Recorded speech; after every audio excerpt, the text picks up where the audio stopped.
Hello and welcome to my Leadership Behavior podcast, where we explore the art and practice of leadership in everyday life. I am your host, as always, Ebeta Baby, and today, in honor of Father's Day, we're going to be delving into the profound intersection of adaptive leadership and fatherhood.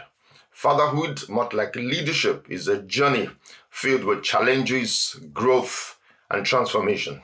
And in this episode, we're going to explore 5 key principles that can guide fathers in navigating the complexities of parenting in today's ever-evolving world. And the first principle that we're going to consider is that authority is different from leadership. That's right, you heard me right. Authority is different from leadership. Let's begin with a foundational concept. Authority is not synonymous with leadership. Holding the position of authority as a father does not automatically mean you are leading. Authority is a role. Leadership is a behavior. I like to put it this way, that authority is a position, people hold it. Leadership is an activity, people do it. Many fathers operate from a position of assumed authority, but few understand that true influence comes from leadership, not your title or your position as the father. Authority is conferred by position. In a family, that means the father, you set the rules, you discipline, you make key decisions. But leadership is earned daily. It looks like this, listening deeply, even when you disagree, admitting mistakes, being open to evolving as your children grow. The purpose of authority is often threefold. 3 key functions of authority. 1, you maintain order, ensuring structure and stability. 2, you provide direction, giving clarity and vision. And the third, it's for protection, keeping the family safe emotionally, physically, and I would add spiritually. Now, these are critical, but they are not sufficient. If you want to raise emotionally intelligent, confident, and also children that will thrive. In some homes, the role of the father is one of command and control. Children are taught not to question, not to challenge, and often not to even express their feelings or express themselves. This model prioritizes obedience over growth. Take, for example, a dad forbids his daughter from attending a function or a protest or an event because he knows what's best. That's authority. But if he doesn't engage her perspective and to understand her values and to coach her through risk assessment, he's missed a leadership opportunity. Another example, a father tells his son, you must study a particular course, study engineering or medicine. I know what's best for you, for the family. That's authority. But if the son's passion lies in the arts and the father refuses to engage in a conversation, he misses a key opportunity for leadership, which would involve helping his son think critically, weigh the pros and the cons, and take ownership of his path. In some households, fear is often mistaken for respect, but genuine respect grows from understanding, consistency, and empathy, not the fear of punishment. Let me give an example of authority without leadership. A father shuts down his teenage daughter for challenging a curfew rule. He tells her, in this house, you do as I say. Now, what will be the result? She obeys, but withdraws emotionally. She hides things. She no longer shares her real struggles. Another example of authority with leadership. A father sits with his daughter, listens to why she wants more independence or should be allowed to do stuff, and works with her to establish mutual trust and boundaries. What's the result? She feels heard. She's more likely to return to him when things go wrong. Now listen, fathers, formal authority says, I am the father, so do what I say. But informal authority says, I am your father, the father. I have earned your trust. Let's walk through this together. As your children grow, especially into teenage years, your formal authority decreases. What remains is your relational capital. You cannot tell your way into their hearts anymore. You must lead with wisdom, empathy, and humility. And a few questions for fathers, the questions that you need to ask yourself: am I reacting from my role or responding from my purpose? Am I inviting growth or just enforcing rules? Am I using my authority to guide or to silence? Being a father gives you positional power, but what you do with that power defines your leadership legacy. Leadership is not about always having the right answers. It's about guiding your family through life's uncertainties with patience, wisdom, and care. And on this point, I'd like to conclude that the strongest fathers are not those who command the loudest, but those who lead with quiet strength, earning the love, respect, and admiration of their children, not through fear, but through example. My second point will be fathers need to learn to identify the adaptive challenge. A critical insight that I've emphasized a few times on this podcast is that not all problems can be solved with technical solutions. We've talked about technical and adaptive challenges. You may want to listen to previous podcasts. In the context of fatherhood, this means recognizing that many of the challenges fathers face, particularly as the children grow and change, they can be fixed by simply applying past knowledge or cultural norms. Now, these are what we call adaptive challenges, requiring new learning, new thinking, and often changes in long-held behavior. For example, knowing how to install a car seat is a technical problem, but understanding why your teenage son is emotionally withdrawn is an adaptive one. It requires listening, openness, and a willingness to shift your approach. You see, as children move from one stage of life to another, from being toddlers, adolescents, young adulthood, the demand on fathers shifts dramatically. What worked when your child was 7 won't work now that he's 17. The adaptive challenge here is that you must grow as your children grow. If a father continues to parent a teenager the same way he parented a toddler, through commands, control, and discipline, you're going to lose connection. The child's needs have evolved, and so must the father's leadership. For instance, a teen seeking independence might rebel not because they are disrespectful, but because they are developmentally wired to push boundaries. Now, this is not a sign to clamp down harder, but to adapt with wisdom. In many African and traditional households, and I say that because I'm an African, parenting is deeply influenced by culture and hierarchy. Respect and obedience are emphasized above emotional intelligence and dialogue. While tradition has its value, it must not become a barrier to meaningful connection.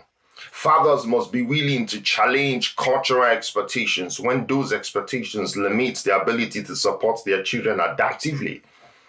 For example, many African fathers struggle with showing affection or discussing topics like mental health or issues of identity and the struggles that the children have.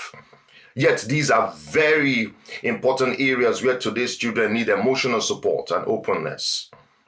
Adapting doesn't mean abandoning culture. It means evolving with it. Now, let's explore a few specific examples of adaptive challenges in parenting. 1. Emotional withdrawal. Your child stops opening up and spends more time isolated. Now, a technical solution will be you demand for answers. You want to try and push and punish. It only creates distance. An adaptive response involves emotional availability, creating safe spaces, and possibly changing your communication style. Another example, technology and screen time. Instead of banning phones outright, an adaptive approach might be to co-create boundaries with your child while learning together about digital wellness. 3. Career choices. Your child resists pursuing a traditional profession like medicine, law, or engineering. Rather than impose a path, The adaptive challenge is to explore your child's unique strengths and dreams while guiding them with wisdom. And 4, peer pressure and identity. Your teen may experiment with fashion, music, or opinions that conflict with your values. Now, instead of reacting with fear, the adaptive challenge is to engage in respectful dialogue and focus on the values behind the behaviors. Ultimately, the heart of adaptive fatherhood is humility. You must be willing to let go of being the all-knowing authority and instead become a lifelong learner alongside your children. Adaptive leadership in the home requires emotional intelligence, vulnerability, and the courage to question inherited models of parenting. Remember, the goal is not control, but connection, not perfection, but presence. In facing the unknowns of parenthood, your adaptability is your greatest asset. And point number 3 that I want to major on is active listening. Active listening is an important leadership tool a father can use, especially in a generation where children are bombarded with noise, pressure, and comparison. One of the deepest emotional needs of any child is to feel heard and understood. When a father listens without rushing to judge, correct, or solve, he communicates something powerful. You matter to me. This builds a foundation of trust where the child feels safe enough to be honest, vulnerable, and authentic. Listening is not passive, it's active, intentional, and deeply relational. To practice active listening, fathers must be present. That means putting away distractions, especially phones, TV set, or work-related tasks, and making space for focused interaction. Eye contact, a calm tone, reflective responses. It's also helpful to mirror what your child is saying before giving advice. For example, if your child says, "My friends ignored me today," don't jump in with solutions. Instead, pull the child into your circle with a good question. Is that so? Tell me more about what happened. This invites deeper conversation and shows that you are truly tuned in. In many cultures, especially traditional ones, the father is expected to know best and to speak with authority. However, adaptive leadership in fatherhood demands the humility to listen more than you lecture. A statement like, "Don't worry, you will be fine," may seem comforting, but it can unintentionally dismiss your child's emotions. On the other hand, saying, "Tell me more about how that felt," opens the door for emotional connection. A father who listens actively helps his child process emotions in healthy ways, which is especially important in an era where anxiety, depression, and identity struggles are increasingly common among young people. Practically, this could look like sitting quietly with your teenager after a tough day instead of interrogating them. It might mean listening to your daughter express frustration about school drama without jumping in to fix it. Or it could be asking your son about his online life and really listening, not to monitor him, but to understand his word. Now, these everyday moments handled with active listening can build long-term influence. In the end, your ability to listen will shape your child's willingness to talk and trust you for years to come. And that's the essence of adaptive leadership: staying close, staying open, and growing together. My 4th point on this interesting episode, I must say, is give the work back. We've talked about this in previous episodes, but I want to emphasize it. And it's one of the most effective but challenging roles a father must embrace is learning to give the work back to his children. In adaptive leadership, this means resisting the urge to rescue, to fix, or to control situations that children are capable of handling themselves. As fathers, it's easy to step in and do the work for them out of love, impatience, or fear. But when we do this, too often we rob our children of the opportunity to grow, to struggle, and to develop critical life skills like resilience, responsibility, and problem solving. True leadership involves mobilizing others to grow, not shielding them from discomfort. Giving the work back doesn't mean abandoning your child. It means supporting them without taking over. It means asking, whose work is this?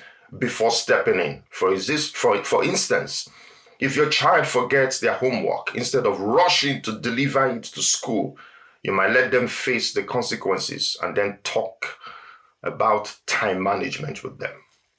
Another example, if your child wants more money, instead of giving extra cash, you help them brainstorm ways to earn it or manage their allowance better, or how to manage their allowance better. Another example, if your child struggles with a class project, guide them through organizing their thoughts, but don't complete the work for them.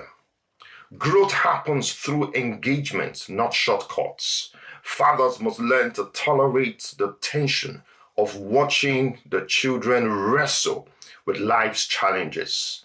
Now, this is not weakness, it is wisdom. Adaptive parenting will ask, am I solving this problem because it's mine or because I am uncomfortable watching my child struggle with it? When we give the work back, we communicate trust. I believe you are capable. This develops maturity. Leadership, after all, is not about doing more for others. It is about helping others do more for themselves. Fathers who lead adaptively raise children who don't just follow rules, they learn to lead themselves. And my final point, the fifth point, is coaching and mentorship. In today's complex and ever-evolving world, children need more than authority figures. They need coaches and mentors. Adaptive leadership calls fathers to move away from the rigid commander model and step into the more effective role of a guide. A coaching father doesn't just give orders. He cultivates growth by asking powerful, thoughtful questions that invite reflection, self-awareness, and ownership. Instead of saying, do it this way because I said so, an adaptive father might ask, what do you think would happen if you tried it that way? This shift builds children's capacity for independent thinking and confident decision making. The essence of coaching is curiosity over control. When a child faces a challenge, be it academic, social, or emotional, rather than giving immediate instructions, the adaptive father helps them explore options. For example, if your child is struggling with a school project, instead of laying out the steps, ask, what's your first idea for tackling this? When your teenager has a falling out with a friend, guide them by asking, what do you wish you had said? Or what would you do differently next time? If your child breaks a rule, move past punishment and ask, what do you think was behind that decision? And what can you learn from it? When your teen is making a big decision about subjects to study or relationships, you need to ask, what matters most to you in this decision? This coaching approach builds internal strength, not just external compliance. It develops wise, confident children who are able to reflect, choose well, and take responsibility for their lives. Adaptive fathers recognize that their role changes over time. When your children are smaller, growing up, more direction is needed. But as they grow, fathers must adapt, providing less control and more coaching, less fixing and more facilitating. The goal is not just to manage their behavior, but to develop their character and competence over time. Ultimately, coaching as a father is about walking alongside your child, not ahead of them, dragging them along and not behind them, cleaning up their mistakes, but beside them. As a steady, present guide, it means being willing to say, I don't have all the answers, but I'll help you find them. Fathers who lead this way don't just raise obedient children, they raise thinking leaders, emotionally resilient problem solvers, and future adults who can confidently navigate the world. And that's, more than any rule enforced, is the true truth of adaptive fatherhood. My closing thoughts. I'd like you to think about. Being a father today is not about having all the answers. It is about creating a home where growth, love, mistakes, and resilience are part of the everyday culture. Now, these competencies turn ordinary fathering into intentional leadership. I hope this has been helpful. A big shout out to all the fathers. From me to you, once again, happy Father's Day. Keep being an adaptive father. Keep raising great leaders of the next generation. And once again, I want to wish all of my buddies a happy Father's Day. Thank you for listening. Please subscribe to my channel, share, and look forward to the next episode. Thank you. See you later.